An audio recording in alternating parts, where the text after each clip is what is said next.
Avec l'annonce des nominés aux Game Awards, je connais certains wokistes qui doivent être en total PLS, parce que leur jeu là, Dragon Age The Vanguard, qui a pris des 5 sur 5, des 10 sur 10, jeu de l'année, meilleur jeu Dragon Age, que nous les joueurs on n'a pas compris la portée de ce jeu, etc.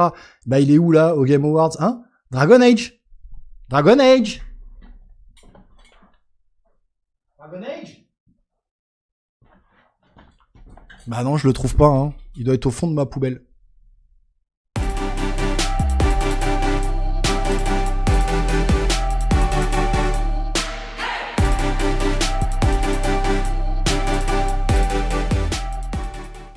Après cette magnifique introduction digne de la comédie française, coucou à toi Laurent Lafitte, on va revenir un peu sur le sujet de la vidéo et ça va concerner les Game Awards et principalement quelque chose qui a étonné pas mal de monde je pense, puisque on était dans le doute, on était dans l'expectative de se dire est-ce que ils vont mettre des jeux comme Stellar Blade, comme Black Myth Wukong, qui ont été boudés dans certains pays concernant la nomination ou la remise de prix de ces jeux-là, puisque dit complètement anti-woke ou non-wokisé, et donc du coup ça plaisait pas parce qu'il y avait pas assez d'inclusivité, pas assez de DEI et compagnie. Et donc là, on les voit arriver dans, justement, les nominés aux Game Awards, encore plus dans le jeu de l'année pour Black Myth Wukong, alors qu'un certain Dragon Age The Vanguard ou un Star Wars Outlaws, qui était censé propulser tout le monde dans la stratosphère du jeu vidéo, abonné absent, quoi. Complètement abonné absent, notamment pour Dragon Age The Vanguard. Alors, on va revenir justement sur ça, sur ce sujet. On va essayer de décortiquer un petit peu tout ça. On va aller, comme d'habitude, sur That Park Place. Donc, juste ici, avec... Alors, je vais le traduire en français ici. Bam, on va essayer d'analyser tout ça. Et puis, on reviendra également sur quelques sujets derrière, notamment les DLC d'Elden Ring, et puis des remakes, est-ce qu'ils ont leur place, entièrement leur place au sein de ces nominations des Game Awards, qui peut-être en 2024 veulent plus trop rien dire. On va analyser tout ça, je vais vous en parler. Alors, That Park Place dit quoi? Les Game Awards rejettent les titres woke avec des nominations officielles. Geoff Keighley ressent-il la chaleur des The Real Game Awards de Stuttering Craig? Alors, de quoi ça parle? 18 novembre, c'est très récent. Les nominations aux Game Awards de Geoff Keighley ont été annoncées aujourd'hui lors d'un live stream sur YouTube et ce n'était pas ce à quoi le public s'attendait. Moi, le premier, je me suis dit, waouh, ok, ils ont mis Black Myth Wukong, ils ont mis Stellar Blade, qui ont fait des grosses polémiques, notamment autour de la plastique dev, attention, mon Dieu, c'est une femme, une belle femme avec des plastiques généreuses, mon Dieu, cachez les yeux de vos enfants et cachez-vous les yeux, c'est une hérésie. Et puis Black Myth Wukong, qui a refusé le DEI et l'intervention de Sweet Baby Inc. pour mettre de l'inclusivité dans un jeu qui n'en avait pas du tout besoin et qui est très bien comme il est.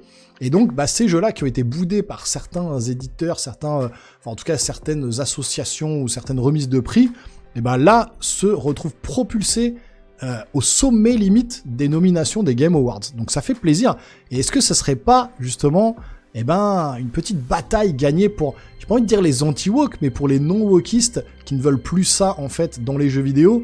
Est-ce que ce serait pas une première bataille de gagner? Est-ce que ce serait pas un peu un rétro-pédalage de la part de l'industrie du jeu vidéo, notamment avec le passage de Trump au pouvoir, et Disney, la société de Disney qui se remet un peu en question, la Geoff Keighley qui s'est dit oh là là, si je mets pas de wokisme, de jeux non-woke dans la liste des nominés, est-ce que on va pas me retomber sur le dos?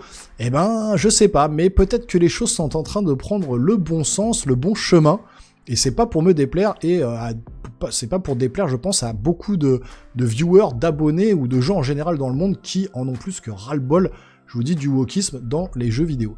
Alors, qu'est-ce qu'ils disent? La plupart des gens pensaient que la 10e édition de l'événement annuel de Keighley, généralement animée par des intérêts commerciaux et les élites du journalisme spécialisé dans les jeux vidéo, célébrerait des titres éveillés, des titres woke, si on le traduit, c'est traduit en français, des titres woke ratés comme Dragon Age The Vanguard, Concorde, Dustborn, et Star Wars Outlaws. Alors Star Wars Outlaws, il a été nominé un tout petit peu plus que Dragon Age Vanguard.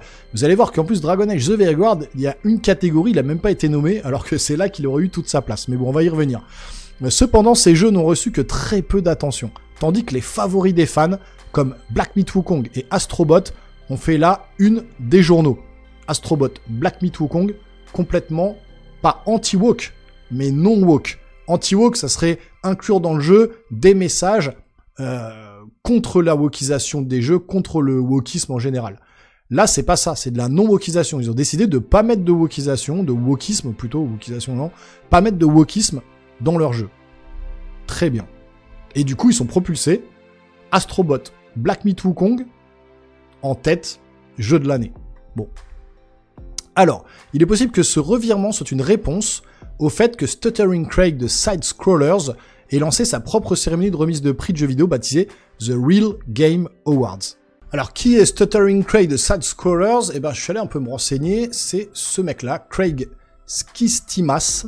Alors, pour aller vite fait au sujet, parce que c'est un peu pompeux, Craig a cofondé le site web Screw Attack avec Thomas Henley en 2006. La première émission diffusée sur ce site était un podcast audio appelé Side Scrollers. Viacom Media Networks a acquis des droits de certaines émissions de Screw Attack, à savoir Top 10, Video Game, Vault et Angry Video Game Nerd. En les ajoutant au Game Trailer, au total, le contenu de Screw Attack a été visionné plus d'1 milliard de fois via son site web et divers partenaires, blablabla. Blablabla. En fait, ce mec-là, il a posté, alors c'est un joueur, c'est un influenceur, c'est ce qu'on veut, c'est un joueur de jeux vidéo en tout cas, il a posté sur Twitter ce message-là, Side-Scroller. Alors, je suis un homme normal, animateur Side-Scroller Pod, fondateur de Screw Attack et Game Attack, deux marques qui étaient si fortes qu'elles ont dû être effacées d'Internet.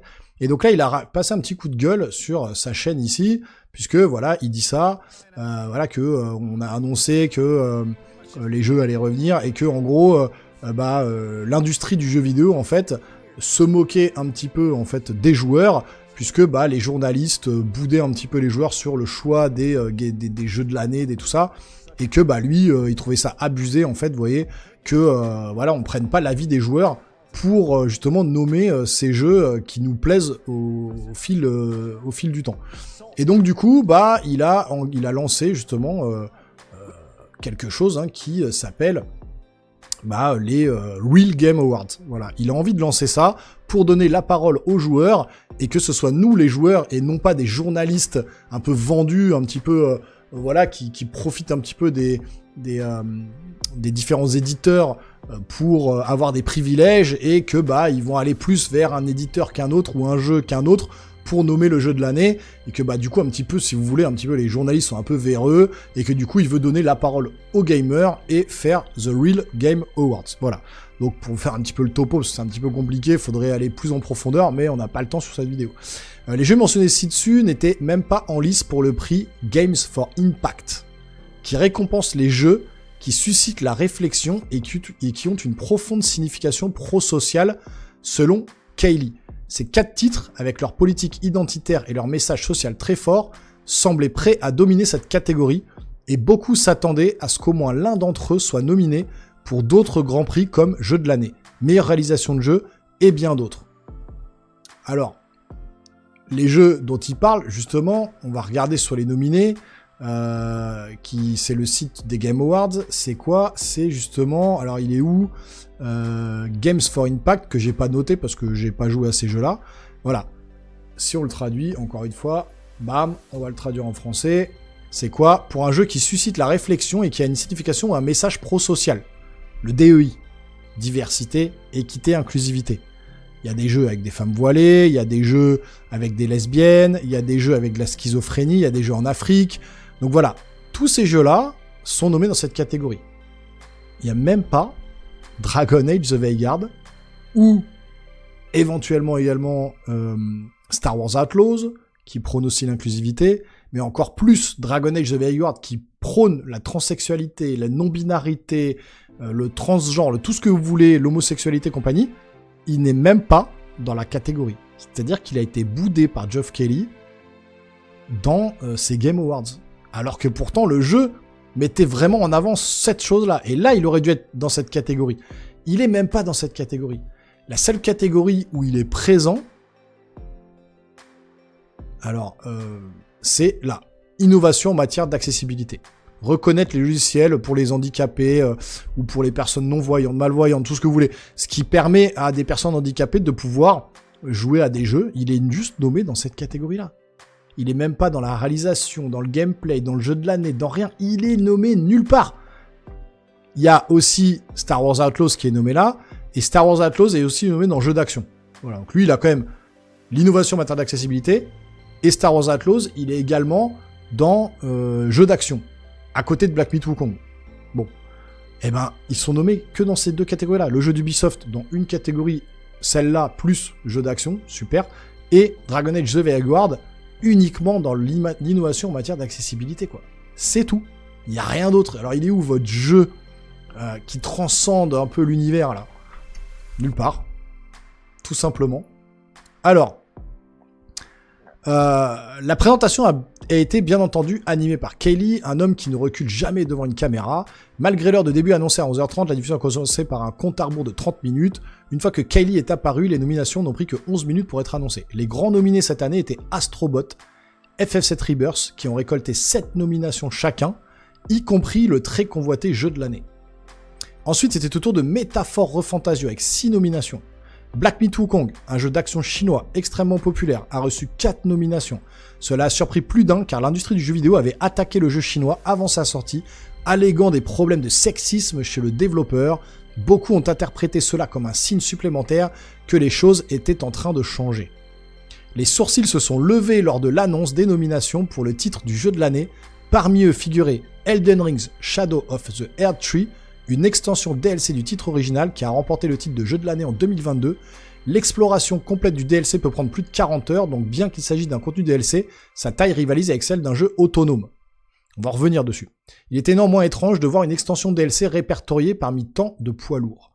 Les autres nominés pour le jeu de l'année incluent Astrobot, jeu non-woke, FF7 Rebirth, jeu non-woke, Balatro, jeu de cartes, je sais pas ce qu'il vient se foutre là, celui-là, Black Myth Wukong, jeu non-woke, et Métaphore Refantasio, j'ai pas joué, c'est peut-être woke un peu, j'en sais rien.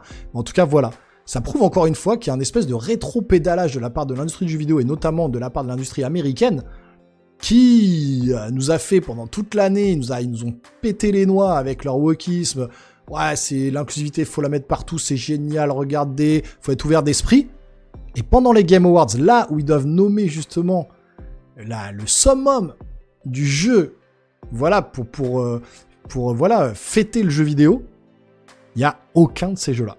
Aucun jeu inclusif. Rien. Justement, des jeux presque non inclusifs. Qu'est-ce qui se passe? Est-ce que on n'est pas en train un peu d'avoir gagné une bataille? Ou je sais pas? Ou alors il y a du rétropédalage? Qu'est-ce qui se passe dans la tête de l'industrie du jeu vidéo? Chez Disney, chez machin? Est-ce qu'ils sont pas un peu en train de se remettre en question? Vous me direz tout ça dans les commentaires. Star Wars Outlaws, l'échec d'Ubisoft dans une galaxie lointaine, très lointaine, et très décrié, n'a récolté que 2 nominations majeures.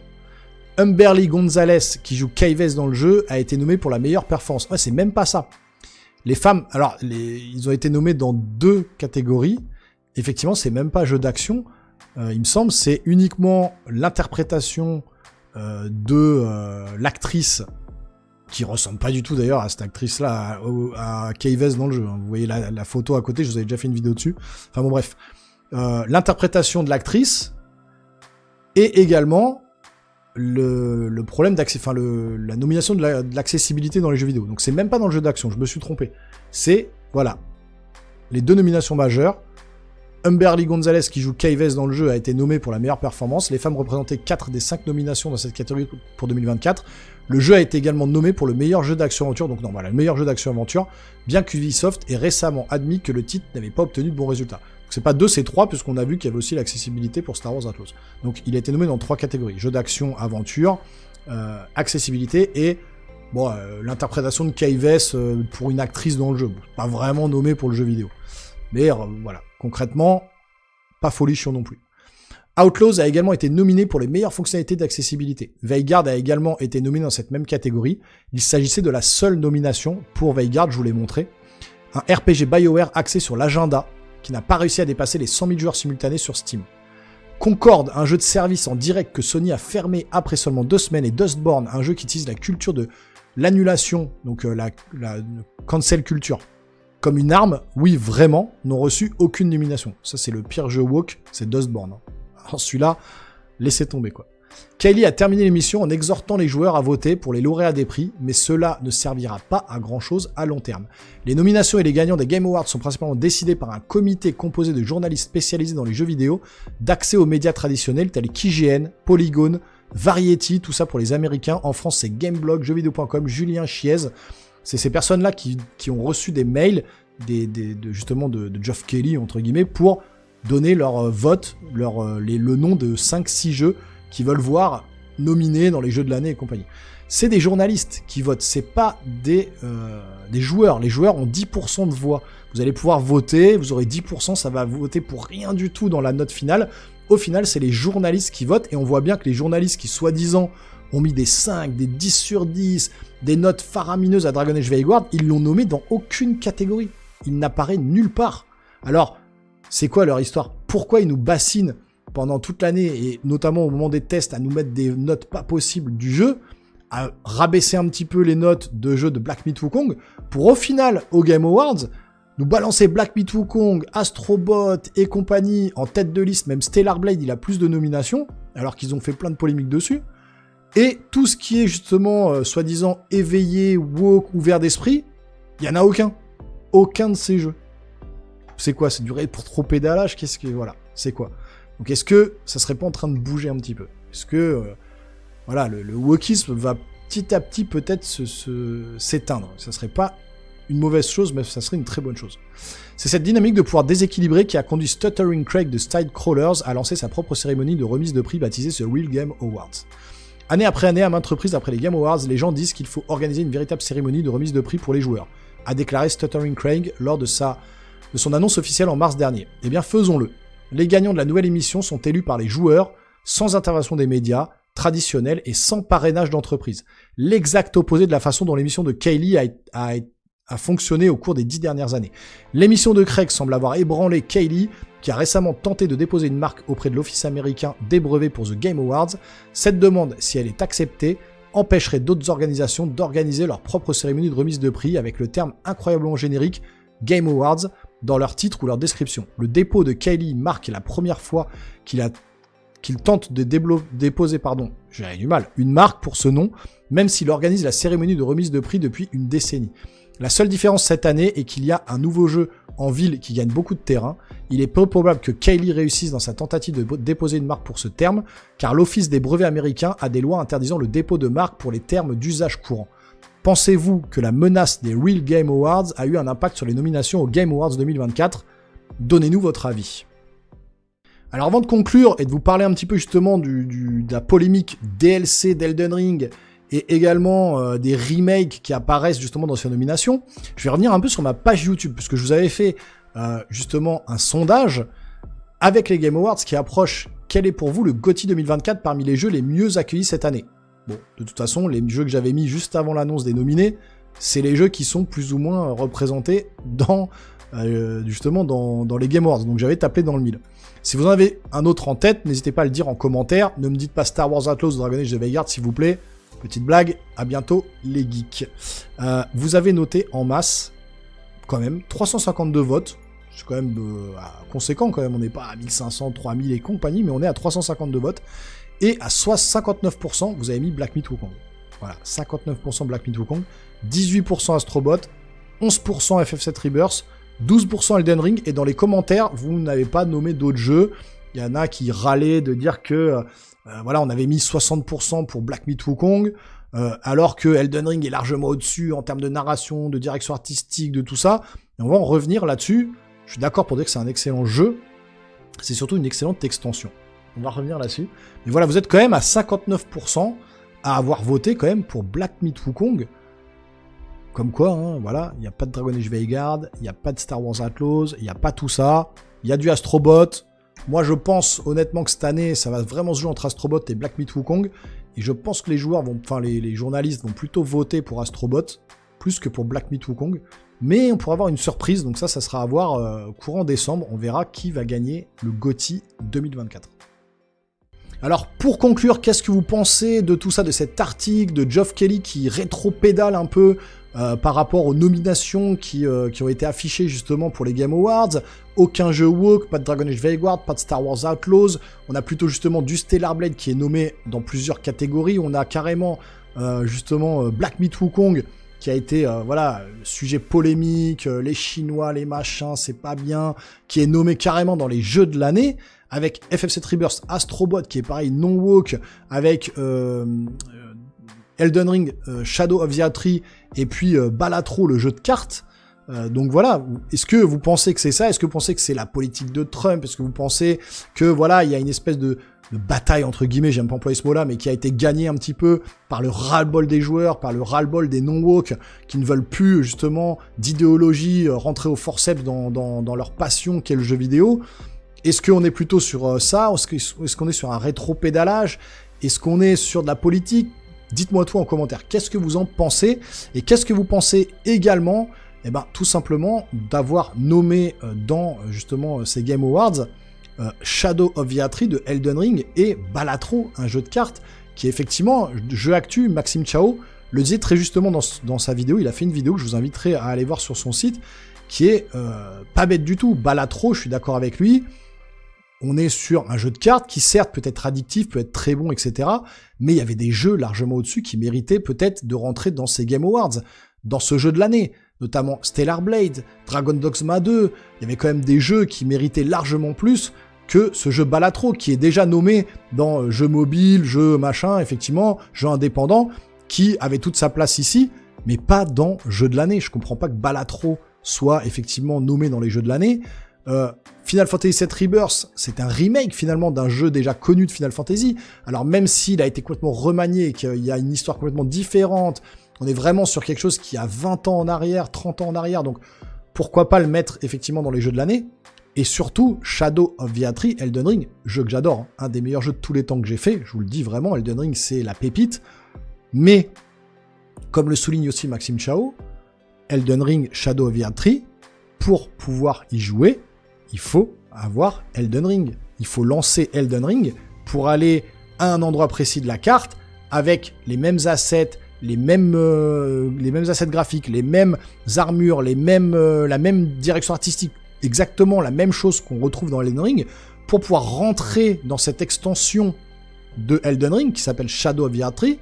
Donc est-ce que c'est légitime de mettre justement ce DLC, cette extension dans les jeux de l'année, qui a déjà gagné le jeu de l'année en 2022, donc redonner encore une statuette à From Software, qu'il avait déjà eu aussi avec son précédent jeu Sekiro, ça ferait 3 statuettes, et comme le souligne aussi Maxime Chao, parce que je vais pas lui voler ses informations, parce que je vous inviterai à aller voir sa vidéo, pareil, Geoff Keighley est très proche, en fait, il est très très proche de From Software, et donc, comme par hasard cette année, alors que c'était pas le cas dans les années précédentes, il va vous balancer que les DLC, les remakes, les machins sont dedans. On pourrait même nommer Silent Hill 2, remake, qui aurait pu apparaître à la place de Balatro dans les jeux de l'année. Enfin, voilà, Space Marine 2 aussi, qui pourrait être dans les jeux de l'année, qui a quand même, qui a très bien fonctionné. Helldivers 2 aussi, qui a très bien marché. Voilà, il y a plein de jeux qui ont été mis de côté, qui n'apparaissent dans aucune catégorie, et on sent quand même que voilà, il y a la manne un petit peu comme ça des journalistes, on sent qu'ils ont la main mise dessus, on sent que Geoff Keighley fait un peu ce qu'il veut, c'est une question de gros sous, c'est une question de pognon, c'est une question de tout ça, de toute façon, ça engendre beaucoup d'argent, et on sent qu'il y a des préférences pour l'un ou pour l'autre, et que finalement ces Game Awards veulent plus trop rien dire. Alors, on sait pas trop, comme je vous dis, rétro-pédalage pour le wokisme, avec Black Myth Wukong et autres, du DLC de Elden Ring dans justement les jeux de l'année alors que d'autres auraient mérité d'être là, un jeu de cartes, Balatro, qu'est-ce qu'il vient faire là? Franchement, ça peut être un très bon jeu, j'y ai pas joué, ça peut être un jeu addictif, cool et tout, mais jeu de l'année quoi, jeu de l'année, c'est invraisemblable, enfin bon. Donc, à vous de jouer dans les commentaires, dites-moi tout ça, pour le DLC, pour le wokisme, pour le rétro-pédalage, pour la politique, pour machin, voilà, il y a plein de sujets qu'on peut aborder en commentaire, n'hésitez pas, hein, cet espace est fait pour vous. Si vous voulez me soutenir, vous pouvez vous abonner à la chaîne, activer la petite cloche et lâcher un gros pouce en l'air. Et nous les geeks, on se revoit très rapidement sur une prochaine vidéo. Vive Black Myth Wukong, pour moi c'est le GOTY 2024, je pense qu'on va plus être sur Astrobot, on verra ça très prochainement. À très bientôt les geeks, ciao ciao.